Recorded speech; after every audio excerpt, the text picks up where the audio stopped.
Hello everyone, welcome back to our channel. আমি সুজাতা নতুন একটি ব্লগে স্বাগত জানাই। আশা করছি সবাই খুব খুব ভালো আছেন, আমরাও ভালো আছি। তোমরা কি আমার মতো চা প্রেমী? তা আবার র চা? চায়ের অরিজিনাল ফ্লেভার কিন্তু র চাতেই পাওয়া যায়। তাই গরম জল করে ওর মধ্যে চা পাতা দিয়ে জাস্ট কিছুক্ষণ রেখে দেওয়া। আমি তো কি বলবো, দার্জিলিং টি আমার সব থেকে ফেভারিট। আমি কোনো মার্টে কিংবা দোকানে গিয়ে চা খুঁজি যে যদি কোনো গুণগত মানের চা ভালো পাওয়া যায়, চাটা খেয়ে। এদিকে আমি সোনা পড়তে বসে পড়েছে। আজকে ব্রেকফাস্টে বানাবো এগ রোল। তাই সকাল সকাল ময়দাটা মেখে রেখে দিয়েছিলাম। আর কার কার এই রোল খেতে ভালোবাসো বলো তো?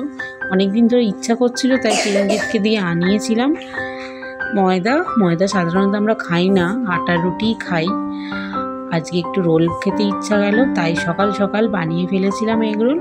আর পুরো বানানোটা দেখানো হয়নি, এত খিদে পেয়ে গেছিলো যে খেতে খেতে মনে পড়লো ভিডিও করতে হবে। অর্ধেকটা খাওয়া হয়ে গেছে আর সোনা ওখানে বসেছে খেতে। সকালের ব্রেকফাস্টটা বেশ ভালোই হলো। সো এবার তাহলে লাঞ্চের প্রিপারেশানটা করা যাক। লাঞ্চের জন্য ওইদিকে প্রিপারেশান করতে গেছি, তখনও কিন্তু আমার সোনার খাওয়া হয়নি।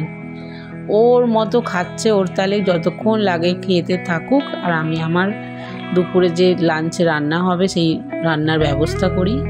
পেঁয়াজ আলু সব কিছু দিয়ে আজকে পোলাও বানাবো, তাই ওটাই ভাজছি। চাল হাফ সিদ্ধ করে রেখে দিয়েছি, যেমন বিরিয়ানিতে করে, আর অর্ধেকটা করে সব মিশিয়ে দিয়ে আস্তে করে ধিমে আঁচে বসিয়ে দেব। আর যা বাসন কোসন হয়েছে সব নিয়ে আমি নিচে যাই, নিচে গিয়ে মেজে টেজে আসবো।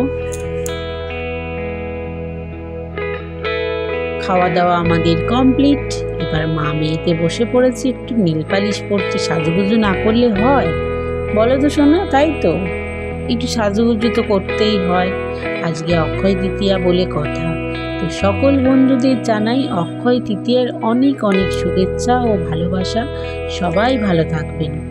আমরা তাহলে নীল পালিশটা পরি।